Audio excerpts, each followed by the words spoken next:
Hi guys, welcome to TOBI TV channel. How are they? Alright, so in today's update, I bring you EU deliberates on Simon Nnamdi Carlos matters, and also speaking about all the things that is happening in the Nigerian government, more especially against the Biafrans. I want you guys to pay attention and listen to this video. Alright, so for this video provides you with vital information on things happening in Nigeria within and Biafran as well. Okay, so for some time now, there had been some issues within these two nations, okay, because Biafra is a nation and Nigeria is a separate nation too. So I want you guys to pay attention and listen to this video, and we'll be right back. People who have turned Nigerians into living in IDP camps, and you say they have repented, and you forgive them, and you absorb them. Why is Nnamdi case different?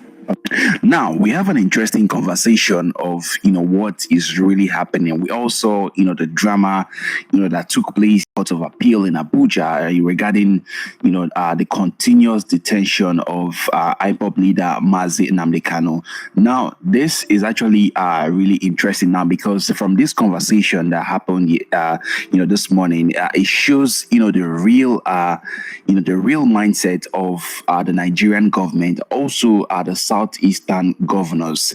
I mean, it shows their intention and what they really have, regarding this particular man. And also in this particular interview, conversation, we are also going to be taking a look at, what is next for Mazi Nnamdi Kanu. I mean, we heard that he was going to be taken to the Southeast, where he will be tried by another judge, and also a whole lot of things in this particular conversation. So I want you guys to take your time and listen to what this gentleman has to say about everything that is happening. Also, feel free to give this video a thumbs up. Also, don't forget to subscribe to our YouTube channel, and also give this video a thumbs up. With that being said, stay tuned, guys. Okay, Prince Francis. Well, I would start by saying that my problem with Nnamdi Kanu is the drama he brings to play. You have lawyers, and you should allow your lawyers to do what you've engaged them to do. It's common sense. It has this tendency of trying to shout down on people. I don't think it is helping his case.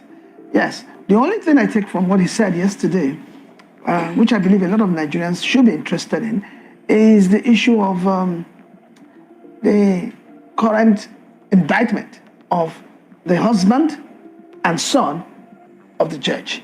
I mean, that is something deep, and that is something nobody should throw away. So I take that.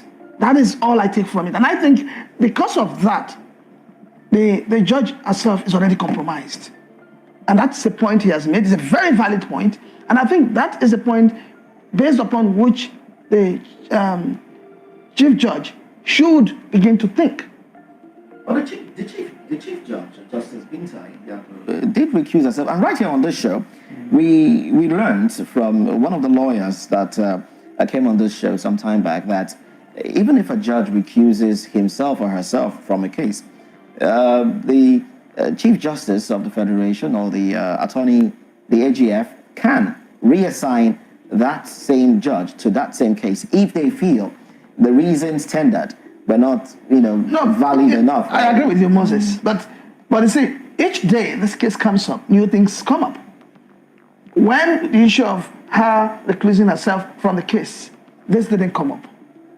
Now we're having a new evidence to show that, deep down, there's a reason for this woman to be removed or to be allowed to excuse herself from this case. I mean, it's like saying, oh, you're holding somebody, daughter's son hostage, so is that and you're asking that person to adjudicate a case. What do you expect to get? The government might use that as leverage to influence her decision? Well, from what has been said and from what we know, it looks like she's been held hostage.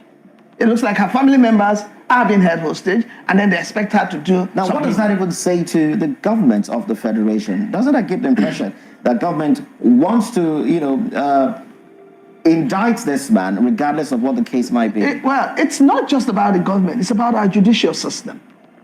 It's to show you that the Nigerian judicial system has become very compromised. The truth, the symbol of justice and fairness no longer exists in our judicial system. So it's not that they don't know the law or they wouldn't want to, they don't know how to interpret it. It's saying they don't know the law. It's just been too sarcastic. They know the law, but they don't want to follow it the way it is. And that is why I keep saying that, for me, the 1999 Constitution is an obnoxious document that needs to be shredded because it gives you an opening here, or it indicts you here. It gives you several opens to escape. I mean, look at what is playing out in River State, for instance. The law says when you decamp to another party, you lose your seat. But the same law, now we're talking about Nnamdi case now. Okay. The same law says for you to do that, you must this. So it is those loopholes that politicians are holding on to. But on the word of Nnamdi Kanu now, he said something about how the case, which was brought before him, was treasonable felony, but now it has been shifted to terrorism. So is it that Nigerian judicial system don't know about the case? Have you ever gone to the police station? And you know that IPOB, as a case may be, now they've been prescribed fully, they are now a terrorist. Have you ever been to the police station before? Pray that the police does not take you to court. Because at every point in time, don't forget, Nigeria is a country where people get arrested before investigation will commence. Okay. So once you're already docked, they begin to look for more, they begin to find reasons for them to, pin you. All right, let me bring the barrister back to this conversation. You remember, initially, when they wanted to try Nnamdi Kanu, the question of jurisdiction came in, and it's very important in a criminal trial. They said Nnamdi Kanu was saying things in UK. That was when Nnamdi Kanu said, okay, since this thing was committed in UK, then you don't have jurisdiction to try me. It was at that point the federal government now removed UK part of this matter. They removed it. They are not talking about it again. Are you getting what I'm saying? Now, they have brought it back here, and then when the lawyers raised the issue of rendition, the federal government now discovered that they have committed. And remember very well that at the appeal court, Michael Zokome, he quashed the 15 count charges against Nnamdi Kanu. It's on record. So having quashed it, the federal government now started shopping for other evidences to indict Nnamdi Kanu. When the 15 count charges you have brought before the court have been quashed, please, what else are you looking for? Michael Zekome, he quashed it in the court. Everybody saw it. The man even knelt down and prayed to God and congratulated God for helping him to overcome this hurdle. Okay. So since that time, they have been shopping from one, this thing to the other. That means the federal government is not even sure of what they are pursuing. All right, barrister, let me stay with you. We've talked the law of it. Let's look at the politics of the whole trial of Nnamdi Kanu. There's an angle I want us to look at. If you put everything together that has happened since the rendition and the cancellation of Nnamdi Kanu, does it look like the Igbo nation has abandoned Nnamdi? Governors, we don't hear governors talking about release of Nnamdi. We don't see the Igbo intelligentsia wade into it, either behind closed doors or in the open. We don't see Ohaneze. The only statement they make is quite political. Does it look like he's been abandoned by his own people? I don't think so. Mr. Okoro, I don't think so. No, I'm just asking. Just that we are following, they are pushing the Igbos to become aggressive and all that in whenever they want to, demand for anything. It's not in our culture. I know some people who would have been carrying dagger, cutlass, and gun whenever this matter come up and insisting that their son should be. It's not in our culture. That's the truth. But essentially, I want us to look at the role of the elites, the Igbo elites, the role they have played. They have done what they're supposed to like do. What? They have made representation to Buhari and to Tinubu, the highest office holders in the land. They have made representation to the Attorney General of the Federation. You and I, we saw it. We hear that the same people that go in the day go back at night and tell the president. No, please, leave that to rumor. Is it rumor? Talk of what you can attest to. IPOB itself has alleged that, look, there are governors behind the incarceration of Nnamdi. Did you see when they went in the night? In the law, of course, you can't see a night caller because they're not awake. So if someone says another person went in the night. No, Mr. Okoro, please, let us leave speculation here. Okay. The fact remains that the Igbo intelligentsia, the Ohaneze, the Igbo World Congress and all that, they have all made representation to the federal government. What do you want them to do? Is it when they carry gun and cutlass that you not take them serious? If the federal government is a listening government, they should have done the needful before now. I told you here, it's not in our culture to be protesting, carrying gun, marching. Since independence of Nigeria, have you had the Igbos protesting and killing and destroying things? But if it's not in the culture of the Igbos, shouldn't thought they said desperate times calls for desperate measures. Shouldn't there be some sort of desperate measures as against the sit-at-home that was introduced earlier? Shouldn't there be something else that would speak to the government of Nigeria to say, look, the generality of Ndibo wants the release of this man? We have spoken now. We have spoken in a loud voice. I don't know what else you want them to do.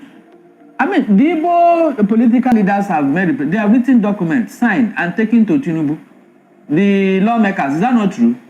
So when people are saying they are not doing, I don't understand. What is the government waiting for in this matter? What are they even be doing that? Is it constitutional right for us to take that route, for us to achieve anyhow you can achieve peace? That's what we are doing now. If not, from what the court have said, nobody need to talk to anybody to do the needful. Okay.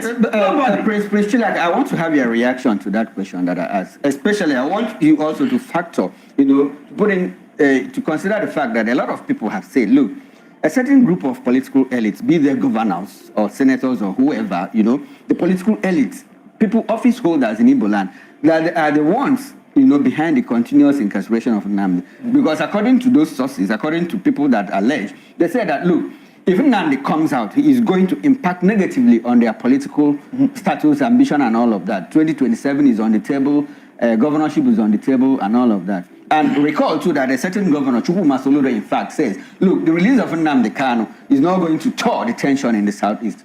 I want to have your broad reaction to all of this. Before I react to that, we need to be able to identify where this whole agitation starts from and where we've gotten to this point where we are now. I've always maintained that the Igbo leaders are culpable with everything that has happened in the southeast and with what Nnamdi Kanu is presently going through. And I'll tell you why. There wouldn't have been need for this agitation if our so-called leaders in the southeast, the governors, the senators, were doing the right thing. I am from the southeast. I am ashamed of my governors, every one of them. I am ashamed at the level of lack of development in the southeast. Responsible is one thing, but let us bring it home. Let us hold our governors accountable, because they are receiving funds every month and the people are not seeing what these funds are being used for. So that is where the problem is. Now, taking it further, have they done enough? Are they doing enough? I will say no. We are in Nigeria, you and I. We have seen how, when it comes to the north, trying to get their person out, we've seen how they go about it. Not violently, but we have seen the kind of people that come out to speak. And they don't stop speaking until they achieve something. Bring it to the southwest. We've seen it severally, where the leaders in the southwest have come together as a bloc, and then they galvanize their people to say, this is what we want. How many people in the southeast are doing it? How many? Your governors are not interested, because your governors are saying one thing here, they're doing another thing on the other side. If the governors, as we claim, have come together to say they want Nnamdi Kanu to be released, why would another governor come out to say releasing him will not be a solution? Does it not show you that the house is divided?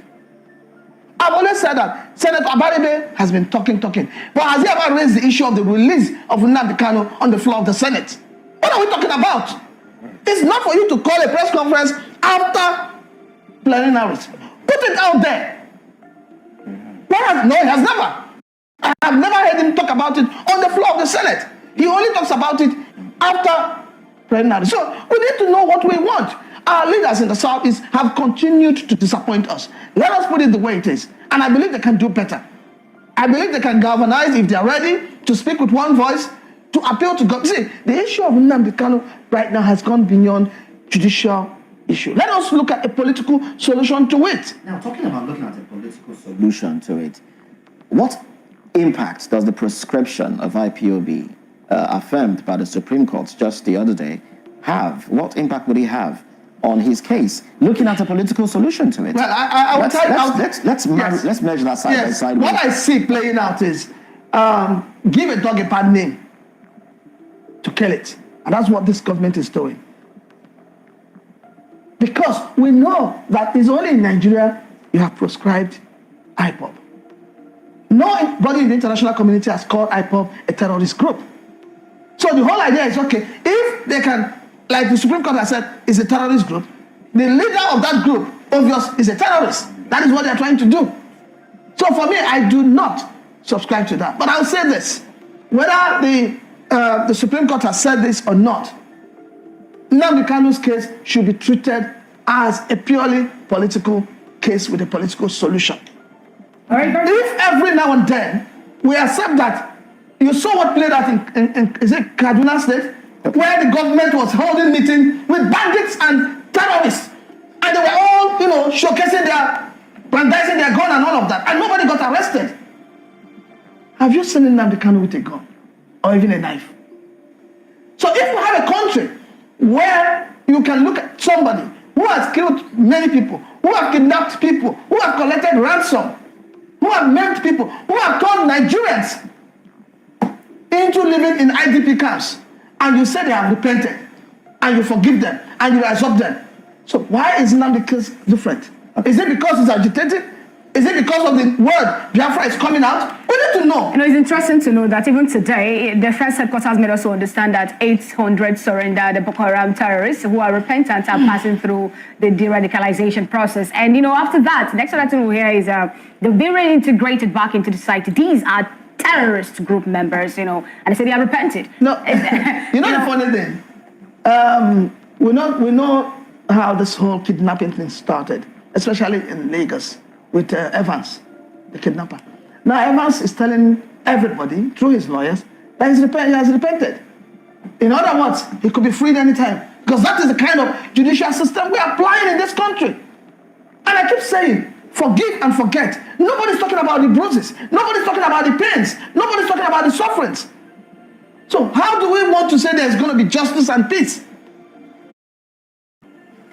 Interesting one. That's a very, very heavy question there. How are we going to, make this whole thing? I wish that we can just sleep and wake up and find out that everything is working the way it should work. Now, Barrister Darlington, you were saying something earlier. I said that the case have not even begun, that the trial processes of Nnamdi Kanu have not started.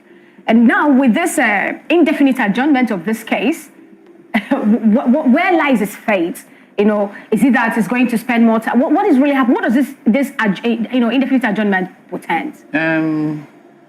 You see, when we are talking of tribal sentiment, one of the things that destroy a country is tribal and ethnic and religious sentiment in a very serious national issue. You and I know very well that if Tinubu have not come to power, Sunday Igboho and Shawore wouldn't have been released, because it was when he came into power, I think a month after that this thing happened. Is that not true? When Buhari was in power, of course, his kinsmen, they were having a free day. Whatever they are doing, nobody bothers and all that. Dasuki had been released. Bawa had been released. Even this other guy, Al-Mustafa. So, what's it? Wadume. Just to name them. It's like when my man is in power, it's like having Abraham in heaven, so you can't go to hell. So this type of thing is causing problem. It started since independence. That is why people are not happy with this amalgamation. We never see ourselves as one. Everything is tended towards religion, ethnic and tribal sentiment. Everything we do in Nigeria today. Is that how we are going to... It's quite an unfortunate one. It's very unfortunate, seriously. I don't know why people are not looking at it. Everything has to be, where did he come from? Which religion? Which, and that thing has made Nigeria not to move forward. Are you telling me that if an Igbo man were in power today, Nnamdi Kanu will still be in detention? That speaks to a larger problem. That's the problem. Speaks to a bigger problem of division within Nigeria. I don't know. Barrister, help us understand the clamor for the case to be taken to the southeast. Yeah. What impact do you think that would have? Because the man felt that he's been victimized in Abuja. And the guy condition, he didn't say that the case must be taken to Abuja. No, he said if there is no other judge in Abuja that can take over his case, then let them take it to the southeast. I mean, is that not a very fair judgment of his matter? He didn't see that, no, he cannot be tried in Abuja. He didn't say so. He only said if there is no other judge, then take it to the southeast. And I mean, anybody... Now, going by what's been happening in the southeast, the seat at home, the unrest that has followed the seat at home, Do you think government would want to consider taking his case to the In Southeast? fact, Do you think that might create a larger problem? The government will not consider, because any day they cut it, the matter is coming up. They starting will be shut down. There won't be any space for people in court, even outside. If that matter is taken to the Southeast, the particular state where this matter is to be tried, everybody on their own, no, not that everybody is going to induce them. They will shut down that state for that day. Barrister, do you think that do you think that the federal government will care more for the safety of Nnamdi Kanu being tried in the Southeast, or Southeast being shut down? I mean, the Southeast has been shut down every month for the past 3 years, and the federal government never blinked an eye. I mean, the attitude is like, if you like, stay at home, that's your business. The thing is that even in Abuja where he's being tried, I don't think his life is being threatened. No, that's what I'm saying. Do you think that the government will be more interested in his safety and will not take him to the Southeast for trial, or because, according to you, the Southeast will be shut down? I mean, the Southeast has been on lockdown every month for the past 3 years. The thing is that the federal government have to consider two factors here. One, the security situation that may arise. Because definitely people will clamor, people will surge into the court and all that. Okay, so they fear more for his safety. Exactly. And the security agencies may not handle the crowd. Okay. That is one. So it's essentially about the safety of Nnamdi. Exactly. They want him alive, not because the Southeast will be shut down. Good. So, okay. And even where he is now, Nnamdi Kanu has now told us that his life is being threatened. Okay. From what he did in court yesterday, he doesn't look like a sick man or somebody who is having health challenges. Yes, Francis. He was so vocal and all that. Do you share the same view? So what I think is that the federal government should not even think, even I won't even like it. Okay. I won't even like it. I won't. Prince Francis. Well, for me, it doesn't matter where the case is tried. For me, it's the fact that he's saying he doesn't want a particular judge. And in your constitution, your 1999 constitution, he has a right to do that. And I think the right thing to do right now is to say, okay, if he doesn't agree, I mean, you can't tell me there are no other judges in the federal capital that can take care of this case, except people are scared, or except that they are seeing something that we're not seeing, they're trying to avoid something that, like I said, maybe everybody just feels that this case, there is no case. Okay, I think we need to clarify something. I hope I'm just correct, because Nnamdi, he wasn't particular about South. He said the former Eastern region. It could be Port Harcourt, it could be Cross River, it could be Calabar, it could be Uyo, it could even be Bayelsa or Yenagoa. I think that was it. Yeah, but the bottom line of what he's saying is that he doesn't want Iyako as the judge of his case, period. So anywhere you feel that you have a judge that can take it, if you have somebody in Abuja, fine and good. If not, any other place, including the Southwest. Including the Southwest. When you are angry, I was just referencing his words, former Eastern region. No, that thing it doesn't need to come up, because the states have moved on. The regions have moved on. You can't go back. There is nothing like former Eastern region where you bring South. South was under former Eastern region. Exactly the point. He was saying it, but maybe out of anger or whatever. No, I don't think he said it out of anger. I know where. No, let us be sincere. I know where he's going. What he's trying to tell you is that his agitation for Biafra is still there. That is what he's trying to tell you, that those are Biafra region, whether you like it or not. Let us not run from it. You cannot even pursue that until Biafra become reality. Even the South people, ordinary Ohanes Zendibo that they gave the chairman to somebody from River. Look at the hoopla it's causing. So you cannot force the people of the South into Southeast as of today. I totally agree with you. I think you are miscontextualizing the whole thing that I said, or what Nnamdi said. Nnamdi is not trying to recreate the Eastern region. He said, if you can't try me if you can't find another judge in Abuja, take me to any part of the former Eastern region. No. You can't say that. There is nothing like that now, as of today. He may have said it. Is there no former Eastern region? There is. That's the point. Yes, there is. He's not trying to recreate it. He said, take me to any of the place in the former. He didn't say take me to Eastern region. He said there is nothing like former, because the former Eastern region included South and Southeast. That's what we're operating today, as of today. That is the nomenclature. All right then. So if you are saying former, where is that former Eastern region? Where is it today? Where is it? You can't name them now. You can't. All right then. Well, All right, so thank you for watching this, interesting conversation. We've all, witnessed and listened to all that this gentleman has to say about the current, issue that is happening over the continuous detention of IPOB leader Mazi Nnamdi Kanu. Well, I would like to hear from you guys using the comment section. What do you guys make of the drama that happened yesterday in court, and also from the opinions from this gentleman? I would love you guys to share, your opinion using the comment section below, and then also feel free to give this video a thumbs up, and also consider subscribing to our YouTube channel so that whenever we have new videos, new uploads, you'll always be the first to be notified whenever we have new information. Well, with that being said, I'll see you all in our next video.